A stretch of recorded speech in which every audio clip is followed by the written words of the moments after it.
ಇದು ಖಾಲಿ ಡಿಜಿಟಲ್ ವಾಹಿನಿ, ಸತ್ಯ ಮತ್ತು ಸ್ಪಷ್ಟ ಸುದ್ದಿ. ಅಂತರ ಜಿಲ್ಲಾ ಕಳ್ಳರ ಬಂಧನ, ನಗದು ವಶ.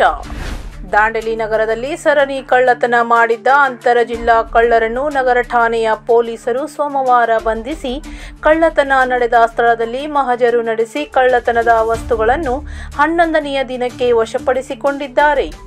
ಧಾರವಾಡ ಮೂಲದ ಹಸನ್ ಕಾಸಿಂ ಸಾಬ್ ಬೇಗ್ ವಯಸ್ಸು 45 ಮತ್ತು ಹಳಿಯಾಳದ ಆಸಿಫ್ ತಂದೆ ಕಾಸಿಂ ಸಾಬ್ ಬೇಗ್ ವಯಸ್ಸು 27 ಎನ್ನುವರ ಬಂಧಿತ ಆರೋಪಿಗಳು.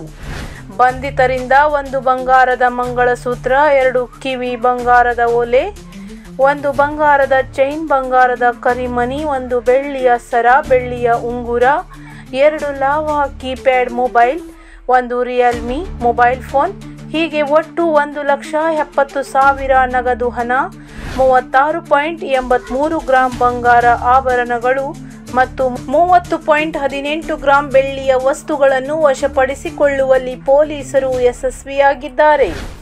ಈ ಕಳ್ಳರು ಕಳೆದ ಗುರುವಾರ JN ರಸ್ತೆ ಮತ್ತು ಲಿಂಕ್ ರಸ್ತೆಯಲ್ಲಿರುವ ಮೆಡಿಕಲ್ ಅಂಗಡಿ, 2 ಕಿರಾಣಿ ಅಂಗಡಿ, ಮೈಲರ್ ವೈನ್ ಶಾಪ್ಗಳಲ್ಲಿ ಮೇಲ್ಛಾವಣಿ ಒಡೆದು ಒಳಗೆ ಇಳಿದು ಕಳ್ಳತನ ಮಾಡಿದ್ದಾರೆ. ಇನ್ನೊಂದು ಕಡೆಗೆ ಬಾಗಿಲು ಮುರಿದು ಕಳ್ಳತನ ಮಾಡಿರುವ ಕಳ್ಳರು 4 ಲಕ್ಷ ಹಾಗೂ 50,000 ಮತ್ತು 35,000, 2,000 ರೂಪಾಯಿ ಸೇರಿದಂತೆ 3,46,000 ಮೌಲ್ಯದ ಬಂಗಾರದ ವಸ್ತುಗಳನ್ನು ಕಳ್ಳರು ದೋಚಿದ ಕಳ್ಳರು ಸರಾಯಿ ಅಂಗಡಿಯಲ್ಲಿದ್ದ ವಿವಿಧ ಬ್ರ್ಯಾಂಡ್ನ ಬಾಟಲಿಗಳನ್ನು ಕಳವು ಮಾಡಿದ್ದಾರೆ. ಈ ಕುರಿತು ನಗರ ಠಾಣೆಯಲ್ಲಿ ಪ್ರಕರಣ ದಾಖಲಿಸಿಕೊಂಡು ತನಿಖೆ ನಡೆಸಿದ ಪೊಲೀಸರ ತಂಡ ಸೋಮವಾರ ಕಳ್ಳರನ್ನು ಬಂಧಿಸುವಲ್ಲಿ ಯಶಸ್ವಿಯಾಗಿದ್ದಾರೆ.